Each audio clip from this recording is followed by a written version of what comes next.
그 다음으로 중요한 건 바로 우리나라의 정부 형태라는 거예요. 우리나라, 지금 대한민국을 가리키는 거죠. 우리나라는 대통령 뽑잖아요. 그래서 사람들이 보통은 대통령제 국가로 알고 있어요. 그런데 대통령제를 기본으로 하면서도 의원 내각제적 요소가 있어요. 이게 뭐냐면 대통령제지만 의원 내각제 요소를 몇 가지는 받아들여 있다는 얘기예요. 그러니까 우리나라는 만약에 전형적인 대통령제 국가라고 하면 틀린 얘기겠죠. 좀 혼합적인 성격을 가지고 있어요. 그래서 내각제적 요소로 법률안 제출권, 국회의원의 겸직 가능, 국무총리제와 국무회의제, 대통령의 임시국회 소집 요구 및 국회 출석권, 국회의 국무총리 임명 동의권, 국회의 국무총리 국무위원 해임 건의권 및 국회 출석 요구 질문권 등이 있다는 걸 알아두시면 돼요. 이 용어 하나하나가 너무 어려운데? 라고 생각하면 이게 바로 내각제적 요소를 도입한 거구나 라고 생각하면 돼요. 행정부와 입법부가 지금 뭔가 서로 간섭하는 제도인 거죠. 행정부에서 국회가 하는 법률안 만드는 권한을 행정부가 행사해요. 이게 바로 내각제적 요소죠. 국회의원이 행정부 위원인 국무위원을 같이 할 수가 있대요. 이것도 하나의 큰 내각제적 요소예요. 이렇게 해서 알아두시면 되겠습니다. 그 다음으로 넘어가 보면요.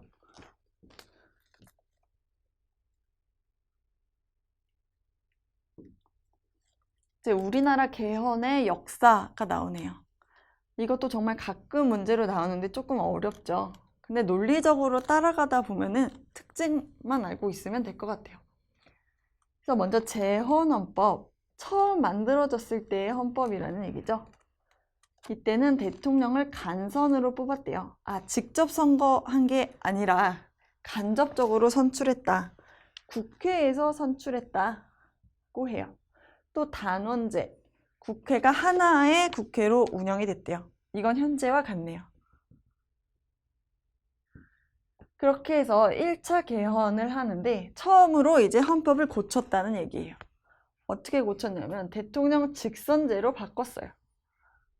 그래서 좋은 것만 뽑아서 발췌해서 개헌했다고 해서 발췌 개헌이라고 불러요. 그냥 일부 자기가 고치고 싶은 것만 고쳤다는 얘기예요. 그 다음에 한 번 더 개헌을 하는데 초대 대통령에 대한 3선 제한을 철폐했대요. 대통령은 이제 3번은 안 돼 라고 했었는데 이때까지만 해도 초대는 3번 이상 하자 이렇게 바꿀 거예요. 누가 바꿨을까요? 초대 대통령이 바꿨겠죠. 왜? 내가 계속 하고 싶어 해서 바꿨겠죠. 그런데 이걸 4452 개헌이라고 불러요. 이게 도대체 무슨 말일까? 4452이 무슨 말일까요? 숫자 4는 버리고 숫자 5는 입력한다. 바로 반올림이라는 뜻이에요.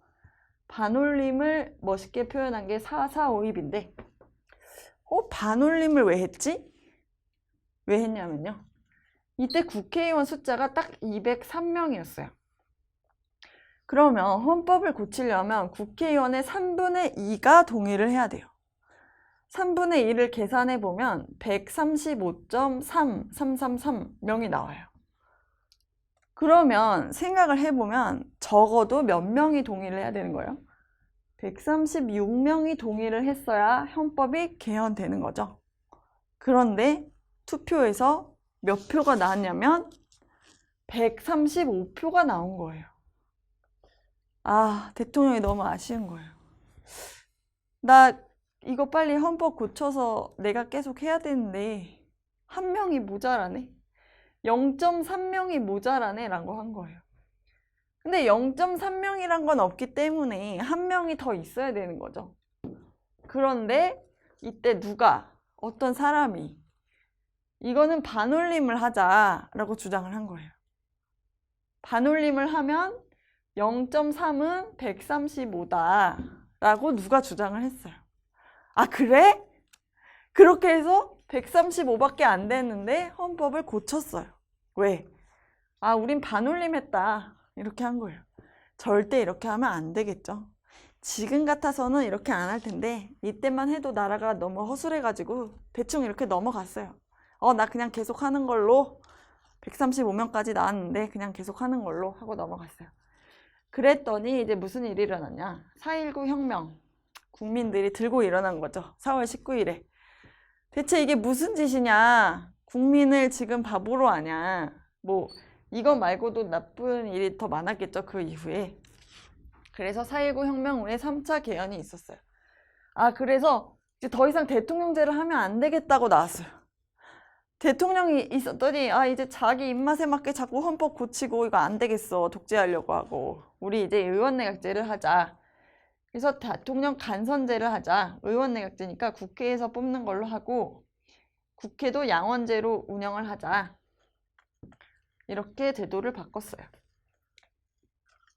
그 다음 4차 개헌이 있었는데 이때는 3.15 부정선거 관련자 처벌을 위한 개헌을 또 했어요. 3.15 부정선거는 이 3차 개헌 전에 있었는데 뭔가 선거할 때 그 물건을 나눠주고 또 투표수 조작하고 이렇게 좀 문제가 많았어요. 그런데 원래 문제를 저질렀다고 해도 그 당시에 처벌하는 법이 없었으면 소급 입법은 원래 하면 안 되거든요. 그러니까 나중에 형법 시간에 배우겠지만 우리가 어떤 행위에 대해서 처벌을 하는 거는 이게 법을 위반했기 때문에 처벌을 하는 거예요. 이게 바로 법치주의거든요. 내가 사람을 때렸어요. 그럼 나 왜 벌 받아요? 때린 게 나쁘기도 하지만 사람을 때리면 안 돼 라는 법이 있었던 거예요. 형법에 사람을 때리면 벌금 혹은 징역을 보낸다 라고 만들어 놨어요. 이 법이 있었음에도 불구하고 내가 사람을 때리면 나는 이 법을 위반한 게 되니까 이 벌을 받게 되는 거예요. 이게 바로 법이라는 거에 진행되는 과정이거든요. 그런데 만약에 내가 사람을 때리면 안 되지만 이 때릴 당시에 법이 없었다면 내가 사람을 때리고 나서 나를 처벌하기 위해 새로운 법을 만들면 나한테 그거를 또 적용을 하면 안 되는 거예요. 이게 바로 소급 입법 금지라는 원칙인데 이 원칙이 왜 있냐면 어떤 사람이 마음에 안 들어요. 그렇다고 해서 내가 마음에 안 든 사람 처벌하기 위해서 얘가 그동안 한 일을 처벌하는 법을 만들어 와라. 이런 식으로 하면 안 된다는 거죠. 그런데 이때는 소급 입법이 허용되는 개헌을 했어요. 왜? 이 부정선거라는 게 너무나 나쁜 짓이었기 때문에 이건 진짜 처벌하고 넘어가야 된다 라는 국민적 합의가 있었던 거예요. 어쨌든 이런 걸 했다고 하고 이제 또 넘어가 보면 5.16 군사정변이 있었고 대통령 다시 직선제를 하고 단원제, 국회가 하나로 돌아왔네요. 그 다음에 또 대통령제를 하다 보니까 3선이 이제 또 허용되기 시작했네요. 한 번 한 사람은 계속 하고 싶어 하시겠죠. 3선에도 모자라서 7차 개헌 유신헌법이라는 이제 또 유명한 헌법을 만들었어요.